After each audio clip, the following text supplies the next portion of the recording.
हाय, good morning. आजच्या mini ब्लॉगची सुरुवात आम्ही दोघांनी केली. खूप सारी मस्ती केल्यानंतर मी लगेच प्रवीणचा टिफिन तयार केला.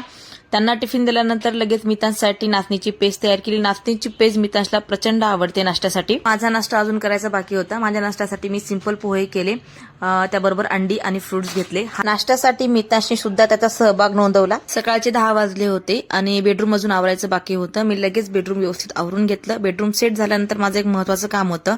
बॉक्समध्ये ज्या मी मितांचे डायपर ठेवते ते संपले होते, तर त्यामध्ये ते लावून व्यवस्थितरित्या सेट करून ठेवले.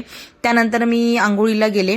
माझी आंघोळ झाल्यानंतर लगेच मितांची मी मसाज वगैरे करून घेतली. त्यानंतर त्याचीही आंघोळ घालून घेतली. त्याची आंघोळ झाल्यानंतर त्याला छानपैकी तयार केलं. सगळं आवरून झाल्यानंतर साधारण 12 वाजले होते. त्यानंतर मी पूजा करून घेतली. त्यानंतर मितांच्या जेवणाची वेळ झाली होती. त्याला छान वरण चपाती जेवू घातली.